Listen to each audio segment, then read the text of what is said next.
So it's been a little busy, right? And Brandon did say something. If you're Yes, okay. do have Okay. first, absolutely. Yeah, so week 10, 890 bills. 584 have been introduced, 72 resolutions, 116 bills passed both houses. So far, the governor signed 7 bills. So I think a few more to follow with that. So Brandon Mitchell sent his regrets. He serves on JFAC, and as you might expect, they're having trouble getting budget passed for various reasons, and we'll leave it there. But he did send a few comments, and if you'll permit me, I'll read those. To the members of the Moscow Chamber of Commerce, and yes, I wish I could be there this weekend, but I wanted to take a moment to share this quick update on what's happening at the State House.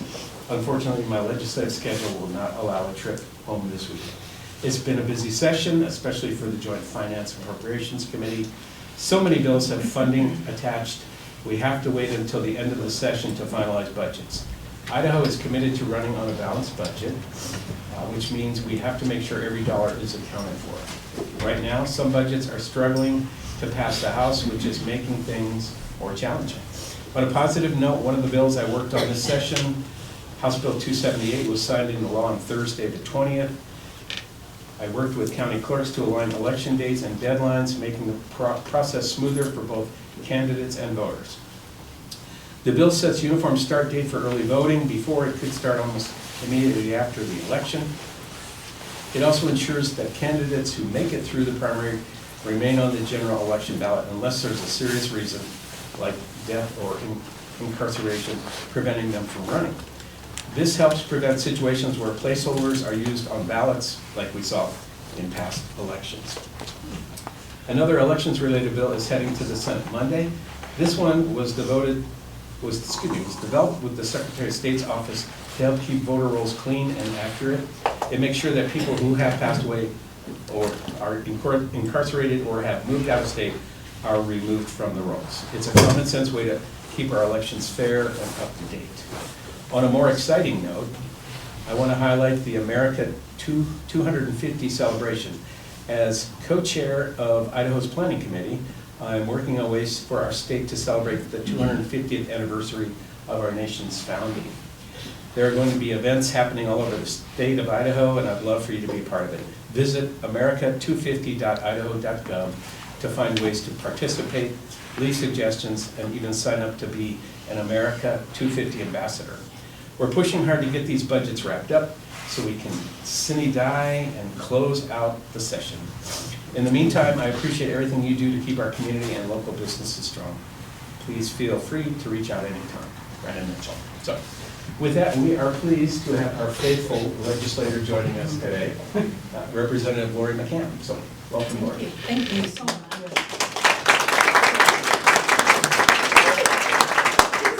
On an early Saturday morning, but it is such a beautiful day. So it's always a pleasure to be up here with you guys. I hear from many in this audience, and I really honestly appreciate every time I hear from you, even if I don't agree with a position. I so appreciate, because I am listening to all of you, whether you're a Republican, you're a constitutionalist, if you are an independent or a Democrat or whatever, wherever you fit on the line of your beliefs. I am listening to you because you are in this district that is a very eclectic district, and so I appreciate every time I hear from you. So please keep that coming. It has been a very interesting last couple of weeks in the House, and so, but I want to hear from you. I've got lots of things I can talk about, but I want to know what's on your mind, what is upsetting you. If I took a vote, please ask me. If you didn't agree, or even if you did agree, why did I take that vote? Because I am very much in tune with what's happening and want to tell you why I did or didn't take a vote. So if that's okay, Yeah, I want to hear from the crowds. I'd just like to start with the whole Medicaid thing. I mean, as a practitioner, I have a lot of clients that are on Medicaid, Medicaid expansion. People are terrified, they don't know if they're gonna be covered. I mean, there was a bill, and then it went away, and then there was another bill, and then, you know, so like, where is that at? Are people being covered? Are children being covered? Is the expansion in place? And what are these work requirements going to actually look like? Okay, so an excellent question that is on a lot of our minds. And so I'm going through a lot of, it affects a lot of your clients and our loved ones. So as the good lady said, so we started out with an entire repeal of Medicaid expansion. That didn't get a hearing. Then, closely thereafter, we had House Bill 138, which was basically, in my mind, it was another repeal bill, but it had somewhat of sideboards. And the sideboards were, there were 11 things that had to be done within the state, and those all included these waivers that you have to ask the federal government when you're running a Medicaid program. The state can't just willy-nilly change what is going on in the Medicaid program. So there were 11 things that we had to ask the federal government. Well, we'd already asked them, even back in the first Trump administration, and they were denied. And so I think they look at those very carefully so that people are not discriminated against, and that states that really don't want the program, they can't just change things. So I voted against that, as well as a lot of folks on the floor, because of those reasons. I said, this really is a repeal bill in disguise, I felt. So it went over to the Senate. It did pass the House and went to the Senate, and we, a group of us who were really against it, went to our Senate friends and talked about it. We sat down and said, these are the things that we're concerned about. Well, so, and they were as well, many of them. And so the chair of the Senate Health and Welfare Committee said she wasn't going to hear that bill. So then we got the next bill, which was 345, and that bill didn't do away with Medicaid or expansion. And so to answer your question, the expansion is in place. But 345 moves the state into a managed care system. And as I told you the last time I was here, this is a new area for me, but I am learning as fast as I can to keep up with understanding all the nuances, as you all know who deal with Medicaid, that there are. And so I have a deep concern about under 345, our disability area in our communities, because number one, the bill at the end kind of, and I don't think some people even really realized what those rules were.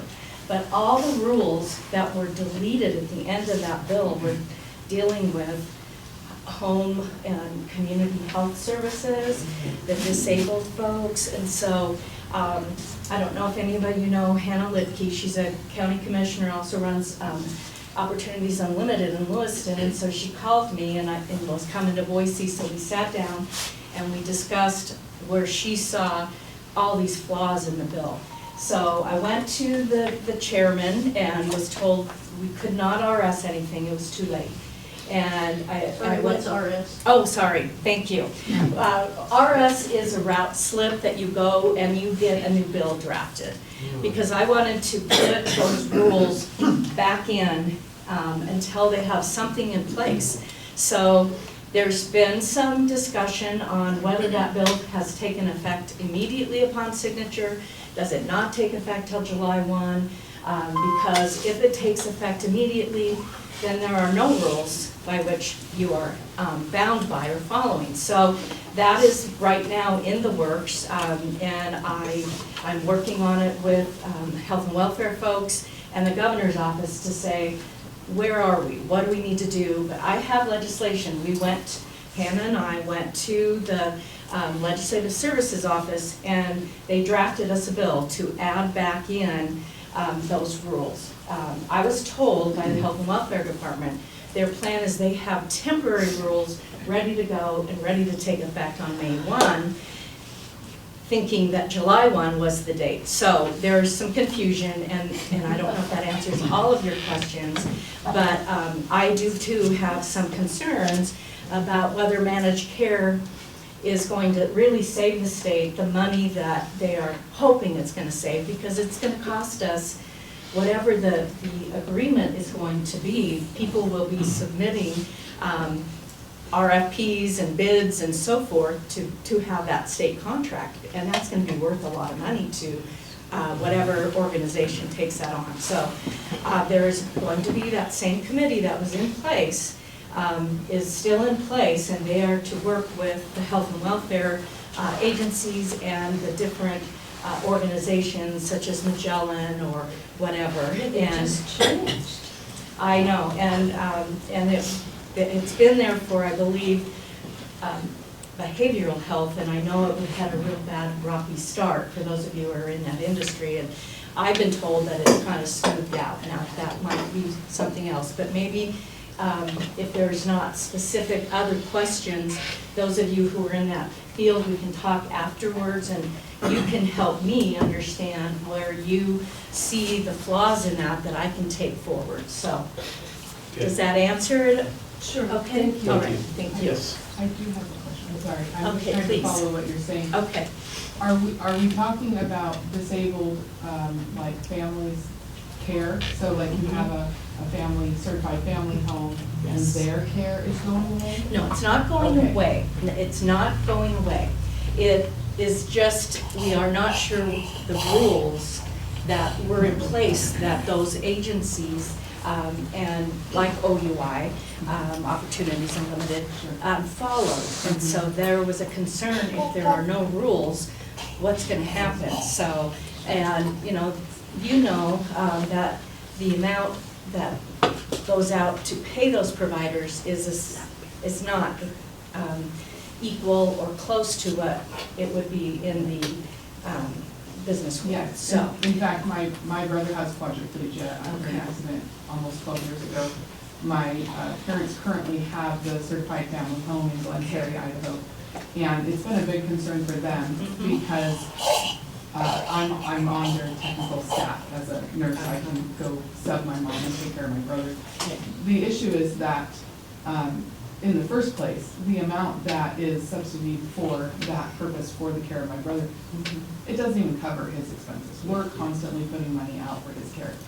And so in that, my mom's very concerned, obviously, that what's going to happen at this point. So, okay, well, let's keep in contact. Yeah, I will definitely Email me so I do have that. it, and we can, I can include you in on the discussions that I'm having there.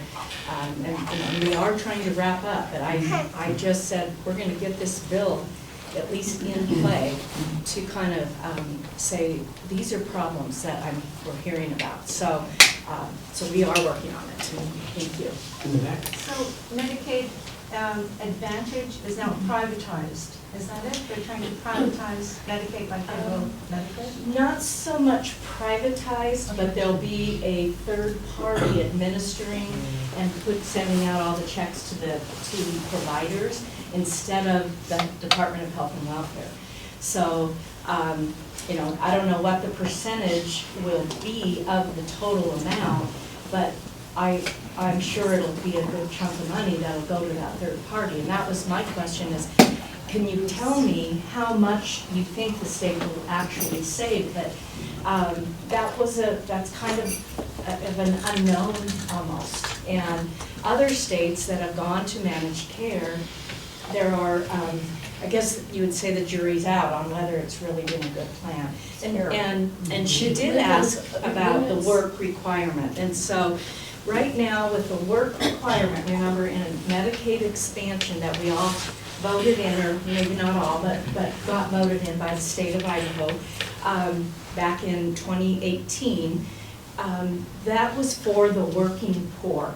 And so that was what the whole program was supposed to do, is so people that are working and they're caught between being able to qualify for traditional Medicaid and/or being able to afford health insurance. So that was the gap. And there's about 80,000 people, Idahoans, our friends, neighbors, family members that are part of that. So that's why we were fighting so hard to protect that program. But I understood if there are people that can work, that are not working, we should know that, and they should be able to go to work. But I'm not, we don't know how they're gonna look at that, who gets to make that determination, how much is that gonna cost the state? And we asked those questions in committee, and we didn't really get answers. We were just looking at other states that have done it, and how much it cost them, and how many employees it took to manage 80,000 people and 80,000 applications. And so we know there are some definite costs that are involved to even administer that, but we've been assured by the department that they can handle it. So it's one of those things, and people's lives are hanging in the balance, and I am concerned about that, but I don't have a better answer at this point on how that's going to work. They just say it can work. So Commissioner Stutz, you had your hand up earlier, and then I'll go to Louise, and then Donna. Well, you kind of answered the question. If we're using a third party, what percentage are they going to take of that money that the recipients are going to lose out on? Thank you. That's a huge concern. It is for me too, Commissioner, and the other challenge with that is, the state took away all the catastrophic funds for your counties and for our hospitals. So and this dovetails into so many other bills, that why I voted the way I voted, because if it's going to cost this much money if somebody isn't covered here and they go to the emergency room and there's no mechanism and they have no money, so what happens is all of us and all of our insurances will go up, because the hospitals then again have to absorb that, and to absorb it they're going to pass it along to us. So there are so many things that I feel like sometimes down in Boise we get kind of in our little zone and we don't look at the global picture of what's going to happen. And so I'm doing the best I can in that area. I would be the first to tell you it's not my forte in terms of that wasn't part of my business and my wheelhouse, but I was so interested in moving there because I saw some real need, and I thought I could maybe be lend a global look and a common sense approach to what needs to happen. So that's kind of why I went there. So. Louise. Yes, staying in the medical field, what's the latest update on the whole whammy? Yes. And how does it impact the Perfect. University of Idaho? Okay, so whammy, and we talked about this the last time I was here, and so there have been so many, so much around this topic, and hundreds and hundreds and hundreds of emails, and I appreciated them so much. And so, remember originally, it kind of thought was, we're just gonna do away with whammy. So that was where we started, kind of like the Medicaid problem. We don't want to deal with it, so we're going to, just to go away. So then we updated that, and we made some changes, and I am co-sponsor on these bills, and I'll tell you why. And that is because I called immediately the university and talked to the president and said, Scott Green, thank you for everything you do. Tell me, where is the university on this? You guys are radio silent. And he said, Lori, and he explained to me how the challenges they've had over the years with the UW, growing the number of seats because we need more doctors, B, that the Idaho legislature, it has been difficult every year to pass that budget because the more conservative side of our legislature was very worried that they were spending Idaho dollars to train doctors to do abortions. So I asked about that to folks who went through that training, and they said, in my entire training, I never had any abortion training. We had women's health issues. And so there was always a huge argument on the floor. And so with those issues, in particular, the number one, that they were not able to grow. And I think the straw maybe was that, and I'm not putting words in anybody at the university, but just putting all the pieces together. The straw, it seems like that kind of broke the back on this, was WSU pulled out of WAMI. And then they built a medical school in Spokane. Those seats, and we had been asking for several years to grow, and they wouldn't allow it. And then they went to Gonzaga and gave Gonzaga all of those seats, plus additional seats. So that was a real kind of blow to the university. And so given all of those things that happened, WAMI challenges started the discussion. So we had that discussion. So number one, we had a bill, boom, let's get rid of it, and send them all to ICOM. And we all just lost our minds, not that we don't think we need DOs in our state, because I believe we do. But we did not want to lose our MD programs that we had. And if we're going to grow, we can grow some over here, because we need family practitioners very bad as well. But we need doctors and MDs, and we need them to specialize, as we all know. So we all threw a fit, and thanks to Carolyn Troy, she went to bat and got the speaker to agree that he would change his approach. And so we rewrote the second bill. Second bill I still didn't like. It said any growth had to happen in the Mountain Time Zone. Couldn't happen in the Pacific Time Zone.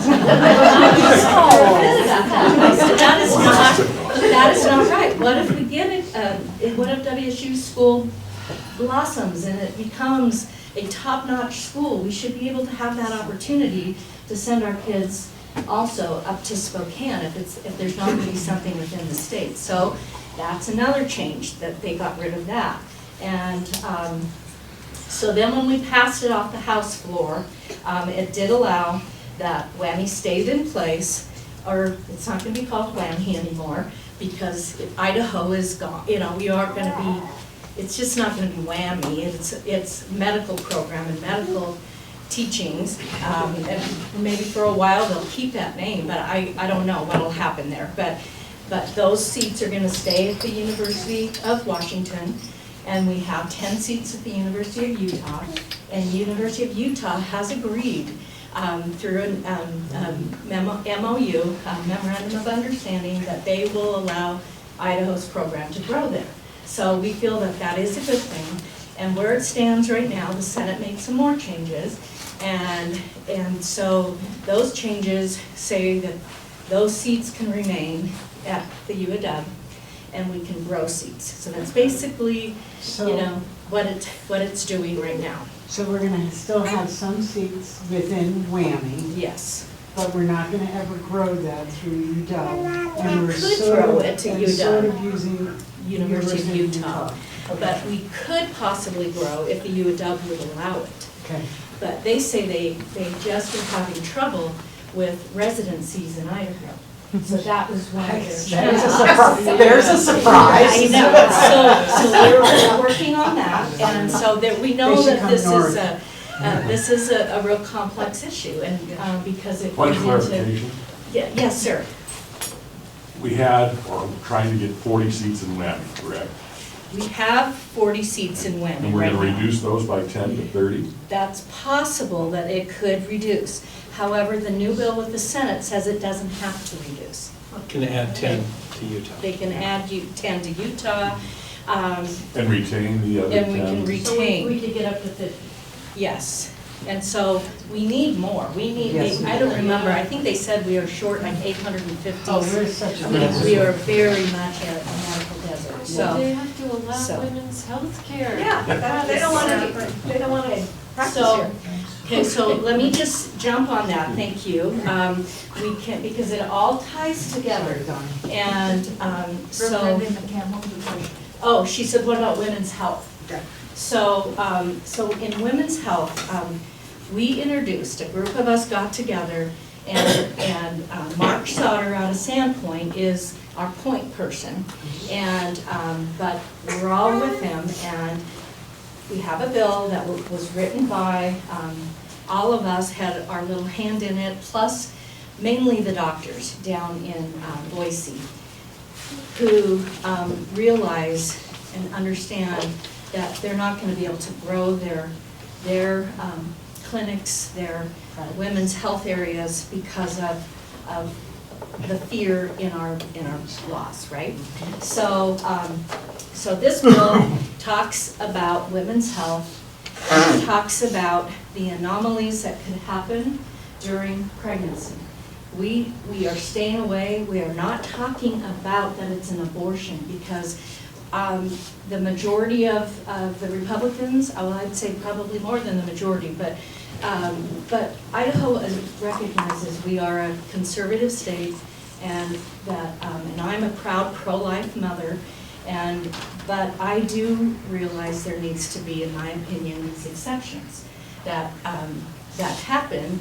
And women's health doesn't just mean these women want an abortion at all. They have some very serious medical problems that right now, if they're carrying a fetus that is slowly dying, for example, and the doctor says, your best option would be to terminate this pregnancy, whatever, if she's beyond an abortion. And I was told this by a gal who runs a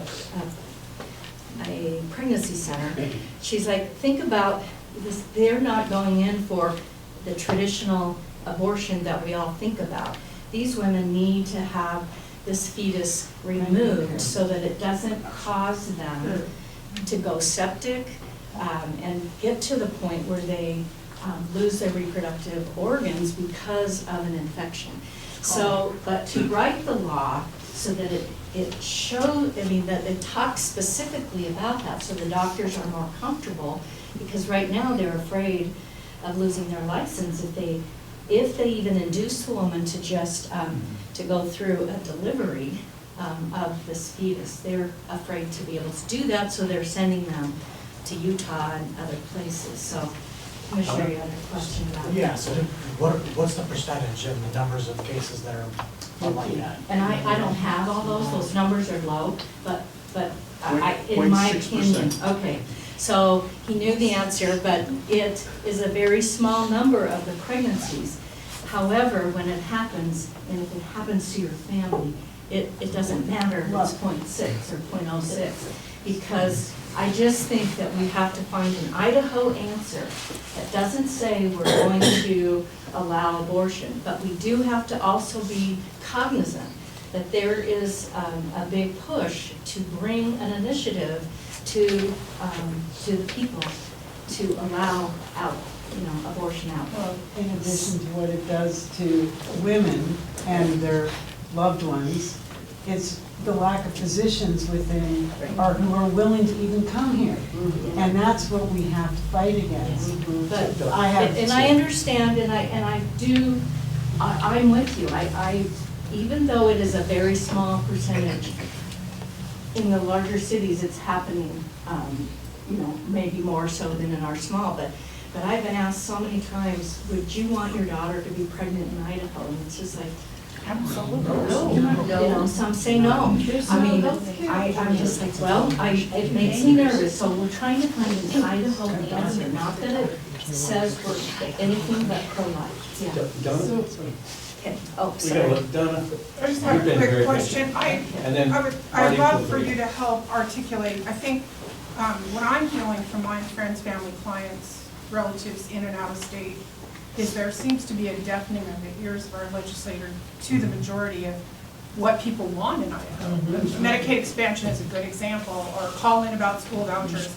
It seems like it's hard not to feel like nothing matters. Yeah. And it feels a lot like, so there's a question here, it feels a lot like everything gets put on your budget, but then you find out, oh, but we have to have 8 people to administer vouchers, and oh, by the way, it's gonna cost this. Or we're saving money with this Medicaid thing, oh, by the way, there's gonna be a provider that gets money. It feels very disingenuous, and it doesn't feel honest to me, and I don't feel confident that it's about saving anybody.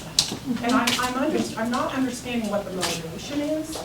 And could you help us understand what is the thinking down there? Because to me, it's like my 7-year-old granddaughter is asking me, Grandma, why this? And that's just from her, being at school and talking to her friends and her parents.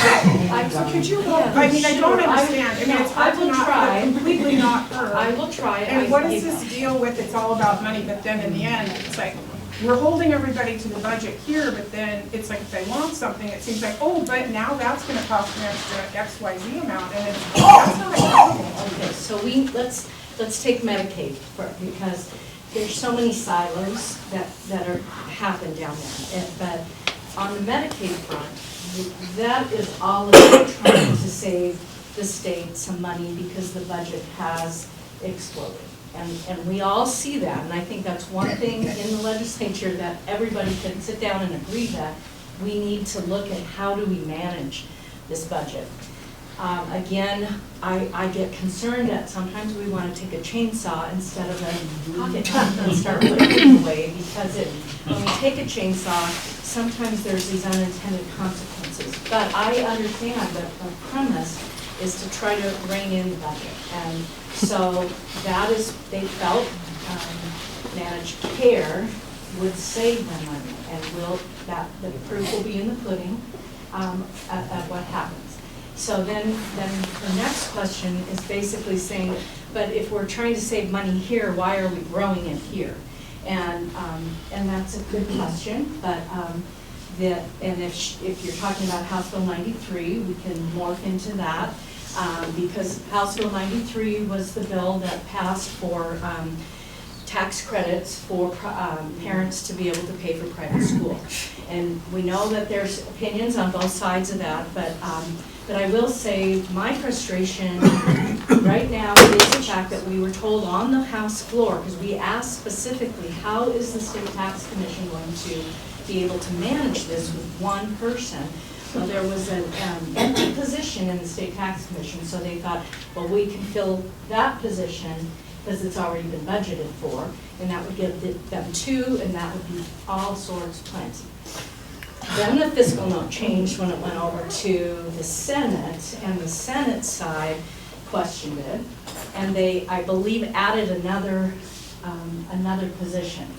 Right. Well, then the State Tax Commission budget came and said, we have to add 7 more people, and we cannot make it with what they're saying. So that budget has not come to the floor, and I know that there's some concern with whether or not that budget can get over the line to fund this. But the $50 million that is allocated, they did take those out of the $50 million, which then unfortunately reduces the amount for those that are in favor of this for them to be able to utilize that amount of money. So, but I really don't have an answer on why are we allowing this to grow and that we're going to shut this down.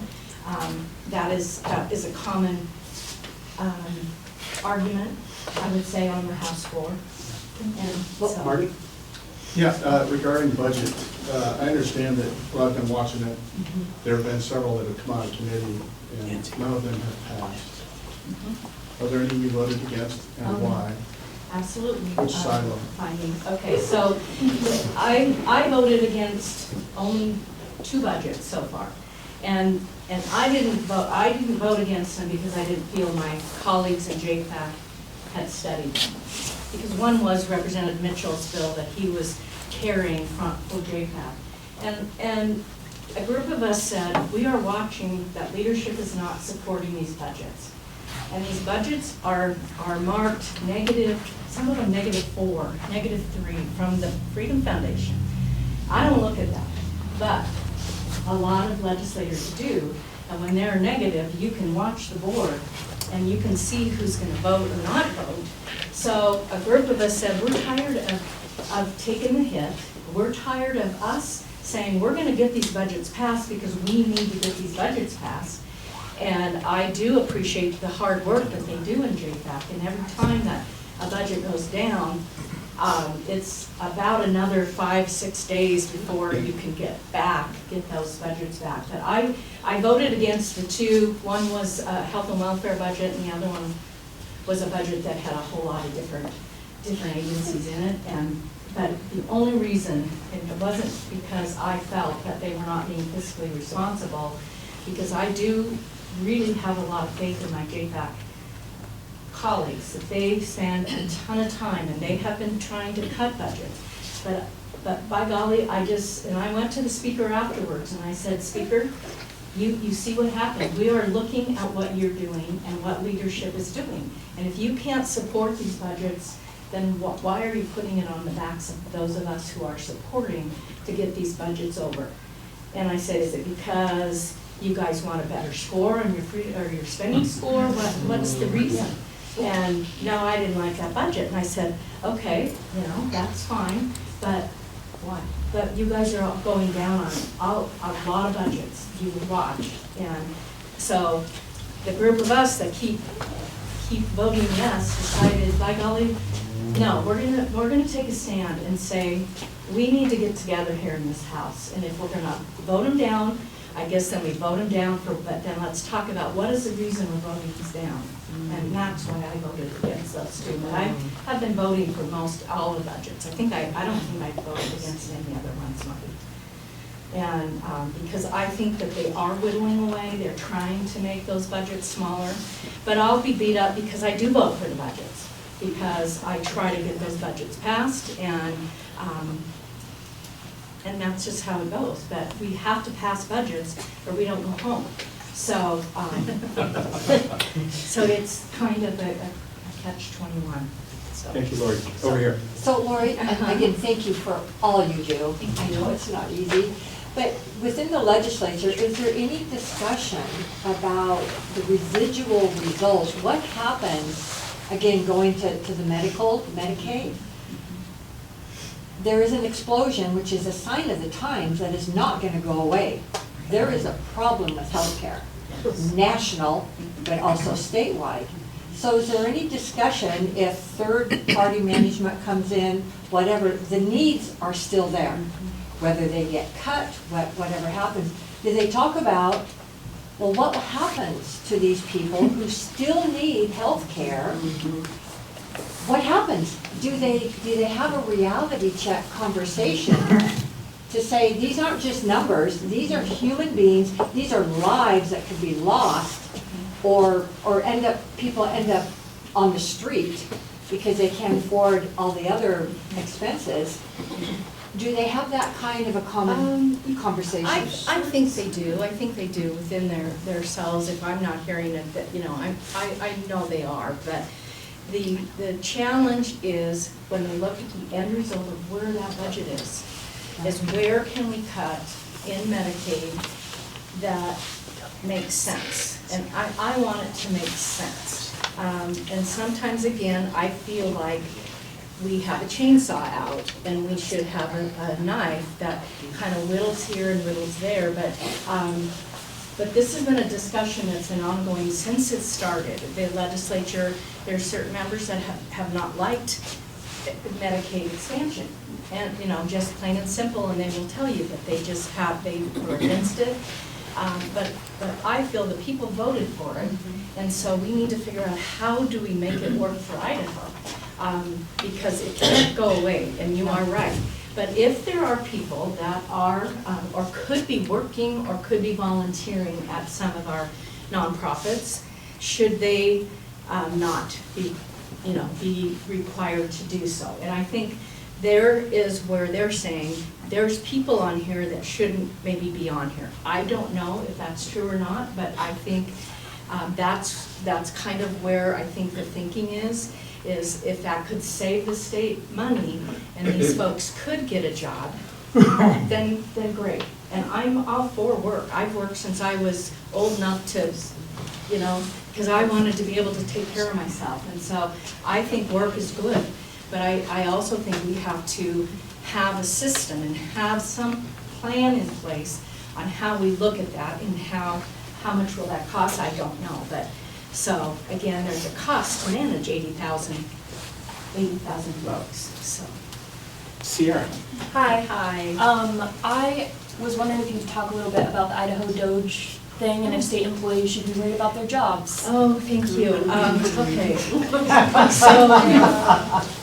So the Doge bill came, and I voted against it, and I'll tell you why I voted against it. Because I felt that, again, if we're going to look at every agency, which I think we should look at every agency, but if we're looking at our own decisions that this body has made over the years, we have, there's going to be, 6 legislators that are appointed to that, and the speaker appoints 3 and the pro tem appoints 3.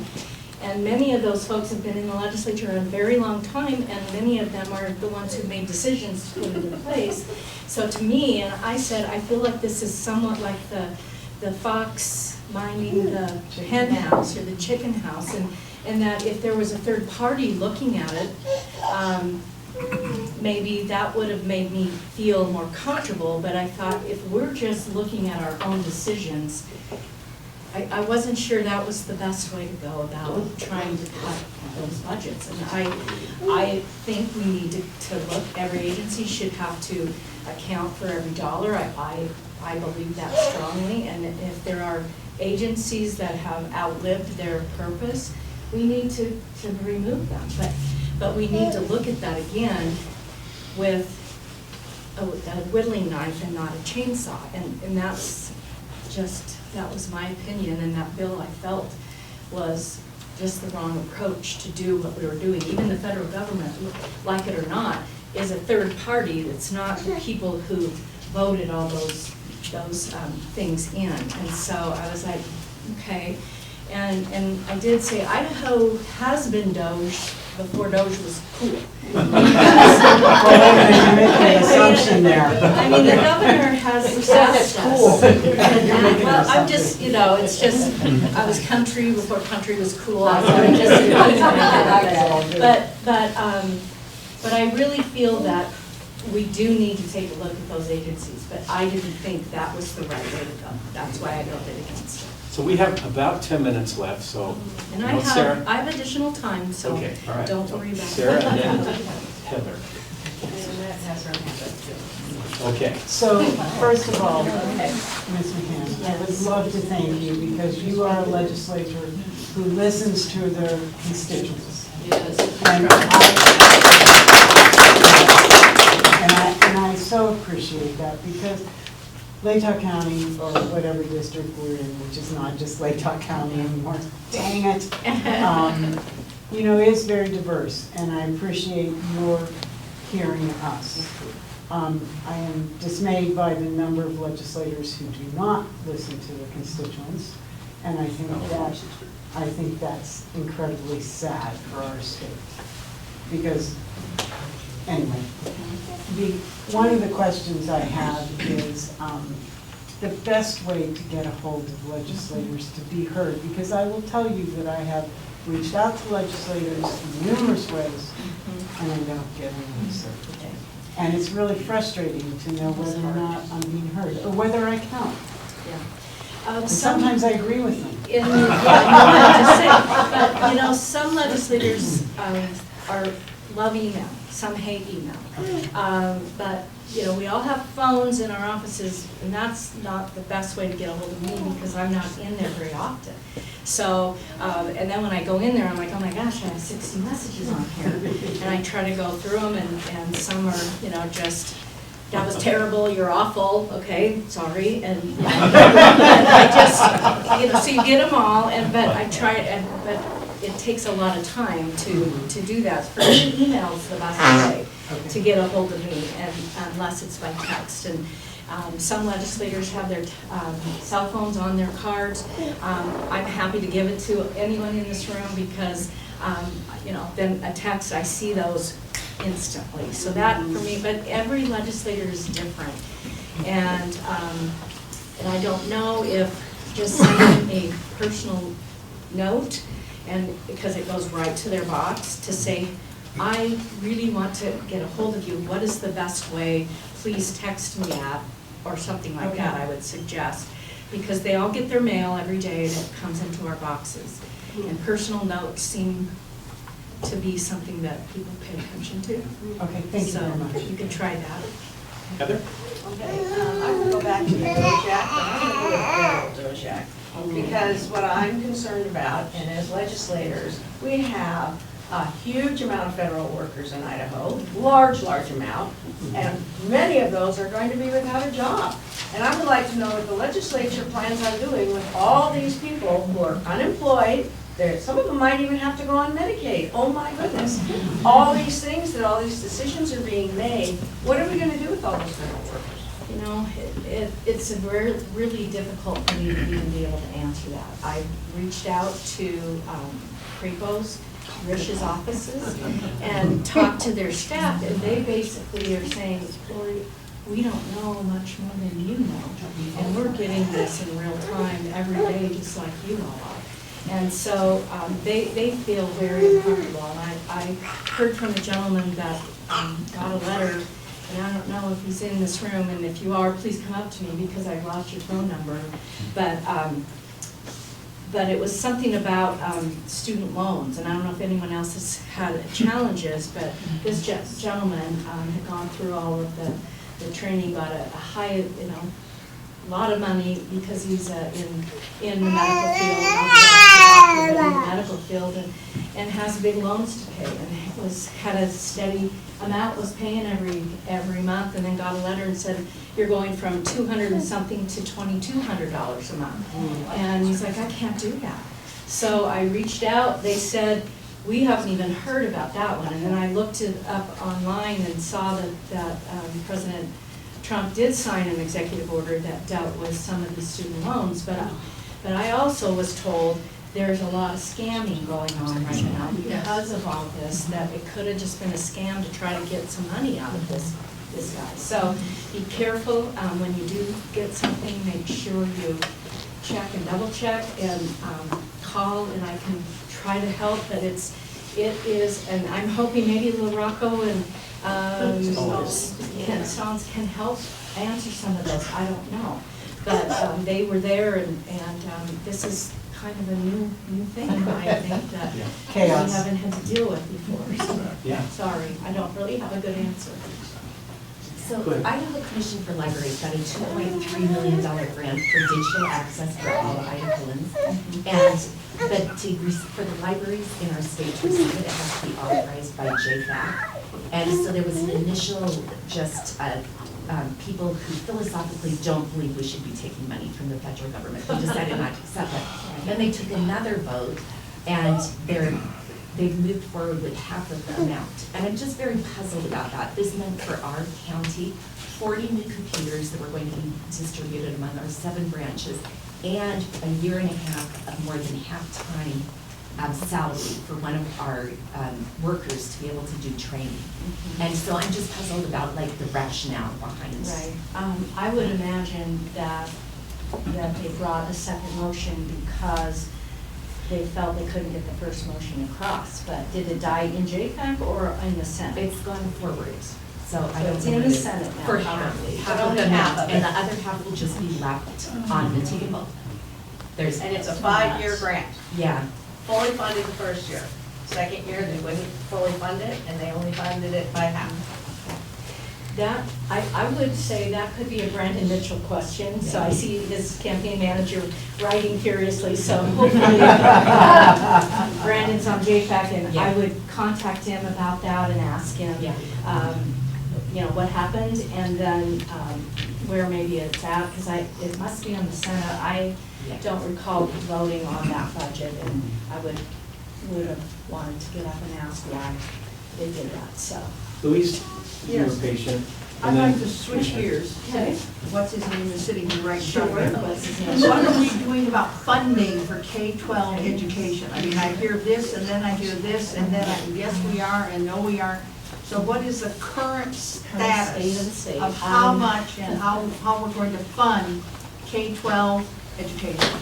I have not seen those budgets yet because they haven't worked all of the the higher ed and the K-12. Those seem like those are the last budgets to come out. So they're just throwing stuff at the wall and see if it sticks. Well, maybe, but they have to be able to bring a budget that they can get across the floor. That's the challenge right now in the House floor, is that there are many different factions in the Republican Party. And so there's 5 that vote against absolutely every budget unless it's got like a 1% or less increase. And then there are others that are just holding this strong line on another number, whatever that number is. And so to get it across, they're having challenges because of that and because of the ratings that they're giving these budgets. And that's a whole nother story that, we could talk about another day about the Idaho Freedom Foundation and how it is affecting our legislature. That would be a good discussion, but it would be the whole hour or two. But so, Superintendent, he might be able to even answer it better than I, but we've got a new funding formula that's been working. There's a bill, and I'm not exactly sure where it's at, was to help rural school districts. So education has taken some hits again. And in our public system, there was a bill the other day that was demanding school districts do a better job of accounting of where their money's going. And so when I asked the department, they said, well, we were against the bill because there already is things in place. But, so there's maybe some confusion on the categories that things are being put in. I don't know because I don't have to report that. But so there's going to be some question. But that did pass the House, but it's going to the Senate, and I think the Senate's not even going to hear it. So we will see what happens. But that would be to fund the whole education. But the whole budget, the whole enchilada has not come before us, and I don't think JPAC has taken it up yet. Thank you. And so I did hear a disturbing possibility about higher education because we passed, the maintenance budget, so to speak, but there are enhancement budgets that are really becoming the challenge. And so I was even told on Friday, there's a chance that they won't even take up the enhancements for our universities. What? And I'm very concerned about that. And so, because they're afraid they can't get them across the floor. And they just say they have to, the maintenance budgets keep the lights on, and that's all we're going to do this year. So contact your JPAC members and talk about that if you're really passionate about it. But I don't even know exactly what's in the enhancement budgets. I was concerned. I said, what about their permanent building fund? Well, that's a separate budget, so they think that one will be okay. But I am concerned. I don't know if they can survive with those cuts. If they don't do anything, does that mean that next year their budgets are cut more? I had heard that they were going to cut about $10 million out of the U of I's budget and $5 million out of BSU's budget. But then I heard maybe they won't take that up at all. So I don't know, but again, talk to Brandon, he's on that committee and I'm not, and I just, it's hearsay that I get, and I just can repeat what I'm hearing, but I am concerned, and I did talk to a JPAC member about that who is working on the higher ed budgets, and he's like, we don't know what's gonna happen. Thank you. Thank you. Superintendent Teagues, 30 seconds. Don't want to go there? It's a lot longer than a 30-second conversation, but certainly we're still waiting on the budgets. Feel like we're kind of last, and I know they have to have a balanced budget, so there's lots of challenges there. House Bill 416, that's what she referenced as far as our districts have a hyper level of accountability, audits all of our financials, a board that's elected every 4 years by local constituents. Lots of accountability. It's kind of confusing with the language on 416, but I think some of it is focused just to explain. Most districts hire above and beyond what the legislature funds. For example, the legislature might fund 10 teaching positions, and a district might hire 15 teachers. A few years ago, the legislature gave us money, $6,349 to give to teachers, but only for the ones that they funded, the 10. And so districts were left holding the bag on teachers that were funded with federal funds or other funds or local funds to kind of smush that all out or come up with $63.49 to pay everybody, which would have been costly. We in every district smushed that out. And I think some legislators were worried because they gave us $63.49 and every teacher got $43.82 and thought that we were playing some sort of game with the money. When really, we're trying to get 100% of that money out to all of our staff. And I'd just like to piggyback on that because the school district budgets are not like any other budgets you've seen. And so kindergarten teachers, for example, do not get funded one-to-one. So I'm a kindergarten teacher, but maybe the state only gives Moscow's district half of what my salary would be. So even if the legislature says, by golly, we're gonna put $6,300 in teacher salaries, and they talk to teachers, she said, oh geez, I didn't get that. I got $4,500 or $3,500 or whatever. But what the superintendent is saying is correct. So they have to balance those monies, and so just because it said $6,300, but they didn't fund $6,300 for absolutely every teacher. So they have to balance that with all of the teachers that we need. And so they were just picking on the educators again, and I said, there's no mechanism in this bill to say, when does it trigger that they have to give the money back? Well, there's nothing in there in the bill. Words matter in the legal sense, because when they get challenged, if it's not there, you can't call the legislator and say, what was your intent for bringing this? But there was no mechanism for that, and there was no mechanism for them to appeal if they felt, oh, that those were just errors, or we can explain this, or whatever. And we felt, those of us who voted against it, wasn't because we wanted them to be accountable. We want all of our agencies and our departments and the school districts to account. I just felt it was another slam on our teachers and our districts, and that we were not asking other areas to do. And so I was kind of arguing that, let's do this, okay, if we're gonna do this, it needs to be across the board. And, but it also needs to have mechanisms in the bill that say, when does it trigger, and when can they, and how do they appeal this, and who do they appeal this? Another one of the concerns with that, just really quick, is that with the way the language is, you have your germane committee, your education committee, that really is tasked with the language, and we are held to following the law, and we do that. This would also open up the potential of the appropriations, JFAC, to add language that could potentially conflict and leave us in kind of a tight vote of like, which legislators are we supposed to comply with? The germane committee, the education committee who passed this law about implementation, or the appropriations committee that passed the law about funding it, but also added some other language, right, to this, to the State Department. So definitely a concern, but lots. Can I just, Commissioner Stutes. the private school thing with House Bill 93, it just, the contrast between complete lack of oversight and accountability versus this hyper accountability and harassment of our public schools. The contrast leaves me feeling pretty bitter. So just a point of information, I'm not sure how many people are familiar with how grants operate and how they work. Typically with applying for a grant, there's a match that's associated with that grant. That could be 10%, it could be cash, or an in-kind match.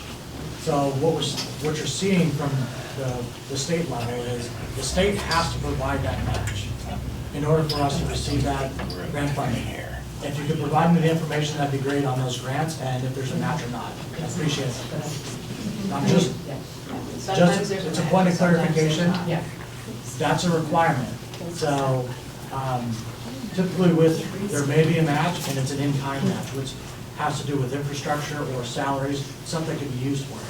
So I would like to see that, because at the county level, we do receive grants from the state and federal, and we have to have those matches. Broadband grant, for example, we have a 10% match, in-kind match. So that's infrastructure and salaries that we have to match to get that 15 million. That's $3.6 million in-kind that the county has to come up with.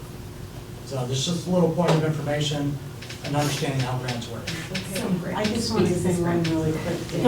I just want to remind everybody the importance of voting in local, state, and federal elections. Oh, yeah. It is so important for us to be involved in committees, be involved. Have your voice heard in the way that keeps legislators accountable. But vote for the person, not the party. Yeah. Vote for the person. So a couple of just other quick things I wanted to cover. So I told you I had bills on homeowners exemption. I had one to help Latah County build a jail. I have one to raise the amount of funds that would go to our lower income folks when they're having trouble paying their taxes. The circuit breaker from 1,500 to 2,000 county commissioners in Eskridge County asked me to bring it. I can't get them out of committee. And so I talked to the chairman and said, I'm gonna pull those and I'm gonna try to run personal bills so at least they have a bill number so people can look at them and we can comment. But I want to talk about another bill that I'll be co-sponsoring, and that is, sorry, my hearing aids are ringing. Turn this off. And so another one that really affects our businesses is that on our liquor licenses. And it's been something in my wheelhouse since I got in, and we have a bill that was heard in the Senate State Affairs Committee. Senator Guthrie allowed for us to have a print hearing. So what it does is this bill doesn't really change the state's picture. What it does, though, is it kicks some authority back to our counties.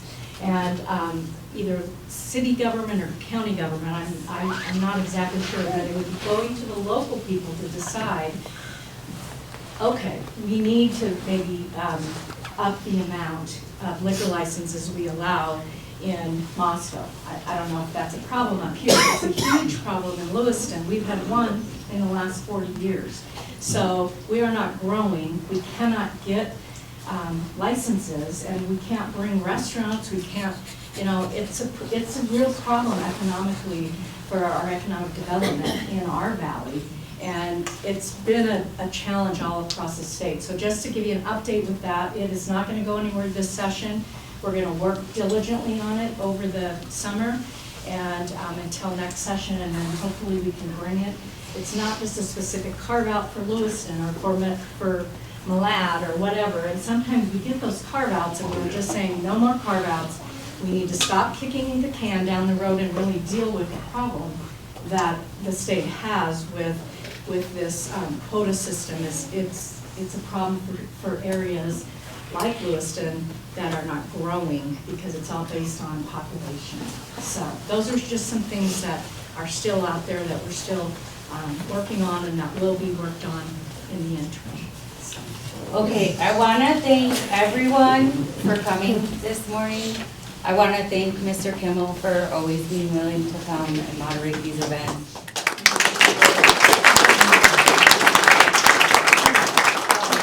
Thank you to all of our local elected officials who joined us today. Lori will be around for a couple more minutes if you want to come up and chat with Lori. And we will be hosting our April luncheon on April 16th. That will be the legislative update at the Best Western at 11:30 a.m. That is a registered ticketed event, so if you are interested, the chamber will be opening registration for that event at the end of next week, because it's not Sunday yet, but, okay. Would you repeat the date, time, please? April 16th, 11:30 a.m. at the Best Western. And we'll have it in the newsletter and on our website when registration opens on Friday, because we have our March luncheon this Wednesday. Yeah. And yes, can we give this lady, I mean, I wish we could clone her and put her in all of our cities because she does such a good job for Moscow.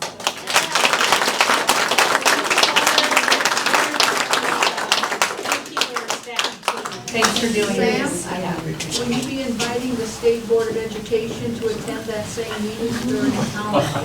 I would be happy for them to come if they're in town. I will send a personal invitation.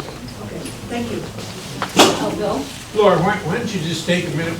We used to go to bed and talk about our future, and then we talked about our kids, and then we talked about our grandkids. Those days are over. Why don't you talk a little bit about the reduction that they're gonna give highway districts? Oh, well, okay, I mentioned it to our county commissioners here to reach out to their local districts. So in the budget for transportation, the motion was to cut $37 million out of the budget, and it's the portion of the budget that is split 60-40 between the state and our local highway districts. And I am concerned about it because although they said, well, that's not a lot of money when you allocate it, I said, but for a small highway district, 125 or 30,000 or whatever, that's a big hit, particularly when Latah Highway District is trying to finish projects and they were budgeted for us. So I will make sure that we get to the right people so that they can ask the questions and to be sure that everybody is not surprised when we get A date for Sine Die? a date for Sine Die. Well, we could take wagers. I'm hoping that we're out the end of the first week of April, but I know Dan's back there going, no way. How do they keep telling budgets? Let's hope we're done before the 16th, so we'll be there. And thank you again, you guys. Honestly, I know you all don't always agree with how I vote, and I appreciate when you call or write or send me messages because, but these are the events, and it pulls all of us together because we all have a common goal. We want the good for the state, and we just might have different ideas on how to get there, but I stand strong that I do represent a diverse 53,000 people. So, but thank you so much for being here. I so appreciate it. Thank you.